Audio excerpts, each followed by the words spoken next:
talking about New Jersey fishermen. We're all very quiet, very subdued individuals. No, Joe. Someone, anyone. All right, relax. Rarely is there foul mouth or unnecessary language on a boat like this. Right in there. We try and be courteous to each other at all times. Good thing you weren't like in the Amazon or something. We try and be polite. Are you kidding me? Dude, you got it. Get him. All right. That was a layup. And anticipates each other's mood and feelings and sensitivities. Oh yeah, come on back. Come on back.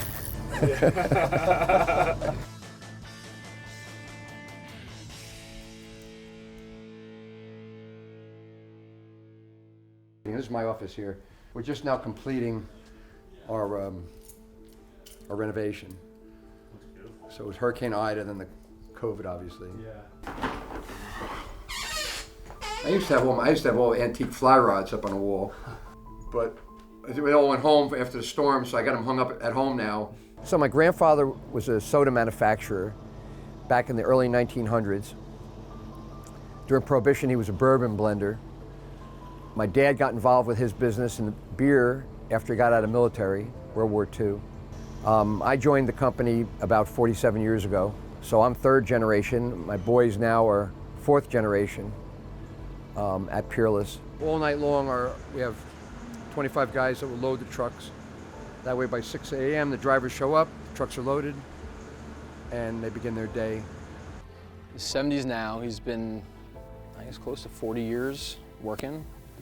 Now he's enjoying life, having fun, but like, I mean, you see the way he fishes in the boat, like when he's into something, like, that's all he's into. So he's fully engulfs himself in whatever he's doing. Same with work. Oh, that's the bottom.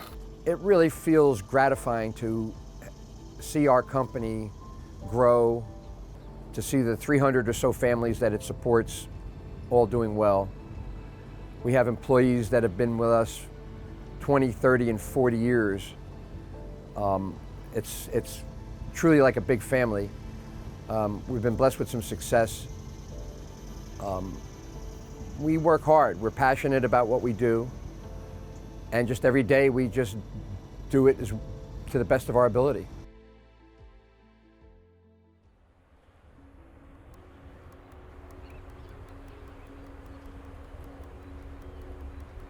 Let me tell you about the Hudson Canyon. The Hudson Canyon is surrounded by waters about 600 feet deep and then drops down to about 1,200 and then in the deep to several thousand feet. It's challenging to get out there. It requires a lot of preparation, a lot of bait, a lot of ice. In most cases, it requires a boat that can handle it, although we will go out there and see guys in the smallest boats ever. That's where the excitement is. It's got yellowfin tuna, it's got big-eyed tuna, it's got swordfish. It's just a remarkable fishery. It's the pinnacle of offshore fishing here for us in New Jersey. So we are going to the Hudson Canyon. It's like about 90 to 100 miles from the tip of Sandy Hook, New Jersey. And we're gonna go try and kill a bunch of tunas. Well, I think our timing is good. I think we get out there in time for an afternoon bite. Hopefully some of the boats are gone and the fish are hungry. And see if we get a little luck.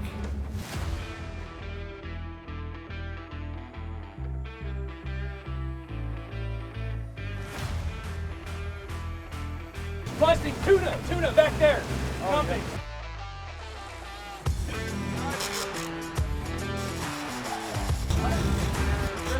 Just in gear.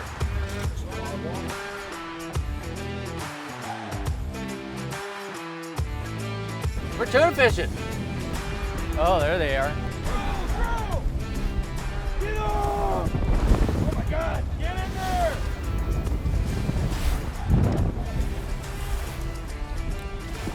Oh, I have one.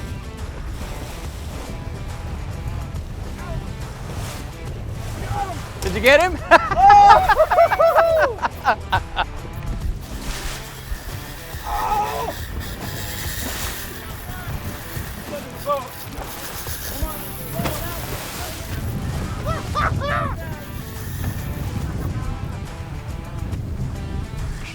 Just keep in here. You gotta be kidding me. This is how you do it here. Oh, what on there? What? Stop this one. Yep. Bump it ahead. Put it in gear. They were coming up on everything. Put it in gear. Forward. You're eating everything.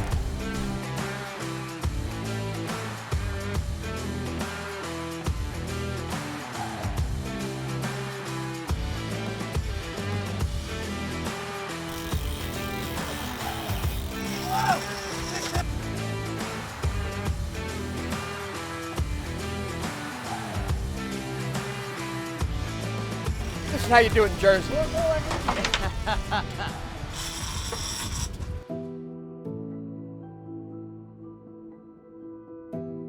So I fished bluefins 40 years ago, pretty extensively.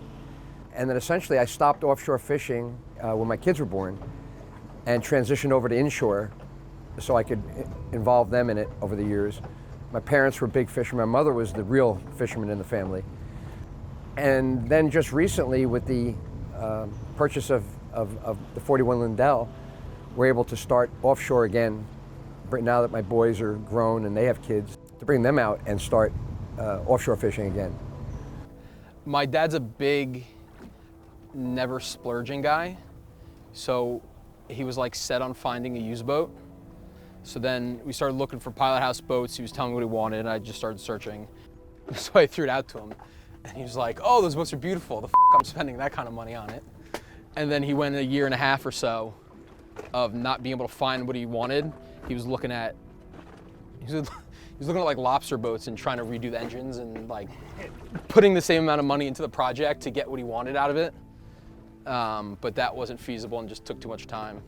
And then like a year and a half later, he, I guess, finally reached out to Lindell because it kept popping up. And then, yeah, he was like, I can't find what I want. I don't want to make what I want. It'll take too long. And yeah, he finally decided to pull the trigger. The 41 Lindell is set up for fishing. It's really perfect in terms of the size, a huge cockpit, enough accommodation to sleep a few guys at a time. It's just a perfect size boat for me. And I can also use it inshore and run the boat alone with my 7-year-old grandson and be able to handle the boat and keep it maintained. So what do I want to see happen with my boys? I want to see them learn this boat. I want to see them use this boat. I suspect that sometime I may be slowing down a little bit and not ready for each trip. No, kill that. I want to fish until I die. I want my boys to be able to do the hard work, to fish with me and fish with their kids, my grandkids. I want to see them all out here using this boat for the next 20 years. This boat represents the legacy of my family fishing. Starting with my mom, she fished until she was 97 years old on the dock. I want my kids to fish. I want my grandkids to fish. I want them to love it the way we've loved it. And hopefully the fisheries will last and they'll be able to do it.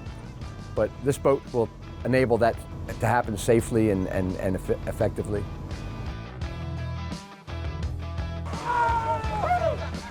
Which buck? Eat it while he's reeling it in. I was reeling it in. Look at that.